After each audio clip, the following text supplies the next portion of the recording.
जैसे हमें ये लगता है ना कभी-कभी जब एग्ज़ाम वगैरह होते हैं तो जितने भी स्टूडेंट्स होते हैं उसको ऐसी अपॉर्चुनिटी मिलती है कि उन्होंने जो भी ज्ञान प्राप्त किया है उसको वह क्या कर सके, उन परिस्थितियों में अभिव्यक्त कर सके। जैसा देखा ही है ना सबने कि जो परीक्षाएं होती है उनको व्यक्त करने के दो माध्यम होते हैं, एक मौखिक और लिखित। दोनों ही क्या कर सकते हैं, हम दोनों को ही मूल्यांकन प्रक्रिया का आधार बना सकते हैं। ठीक है, और लास्ट हम यह देख सकते हैं कि उन्होंने अपने विषय में कितनी उपलब्धि प्राप्त की है, किसने, वह जो विद्यार्थी है या फिर जो बालक है। ठीक है, फोर्थ पॉइंट है प्रदत्त ज्ञान की सीमा ज्ञात करने के लिए जो अनुभव होते हैं, किसके अनुभव होते हैं, अधिगम के। जब हम किसी भी चीज़ को सीखते हैं तो उनकी दृष्टि से जब हम क्या करते हैं, उन अनुभवों को ट्रांसफ़र करते हैं या फिर कहीं पर हमें उसके अनुसार कार्य करना होता है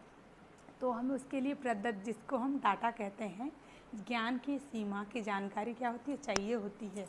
क्योंकि बालक का जो विकास है वो इन्हीं अधिगम अनुभवों पर आधारित होता है। इसके आधार पर ही हम यह कह सकते हैं कि बालक ने अपने निहित अमूर्त शक्तियों का विकास कहाँ तक प्राप्त किया है, और उसके पश्चात वो यह भी ज्ञात कर सकते हैं कि जो हमारा लर्निंग एक्सपीरियंस है इसके द्वारा हम संप्रेषण क्रिया कर सकते हैं कि नहीं कर सकते हैं। क्योंकि इन संप्रेषित अनुभवों को प्राप्त करके क्या करते हैं, हम विद्यार्थियों के द्वारा इन अनुभवों को अलग अलग परिस्थितियों में प्रयोग करते हैं। ठीक है,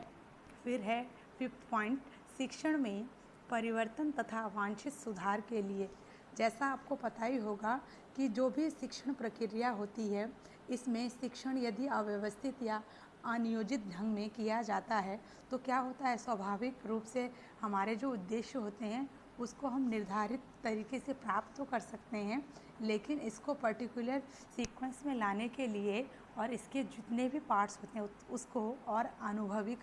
या फिर प्रभावी बनाने के लिए हमें किसकी सहायता लेनी होती है, मूल्यांकन की। क्योंकि मूल्यांकन के द्वारा ही इन अंगों की प्रभावशीलता के संबंध में हम यह ज्ञात कर सकते हैं कि इन्होंने कितने कार्यों को संपन्न किया है और कितने कार्य को नहीं किया है। जैसे अगर कोई शिक्षण संबंधी कार्य कर रहे हैं उनमें किसी प्रकार के परिवर्तन की आवश्यकता है या फिर नहीं है, अगर है तो हम उन आवश्यकता के अनुसार वांछित परिवर्तन कर उन्हें क्या कर सकते हैं, पुनः व्यवस्थित करके उनमें सुधार कर सकते हैं।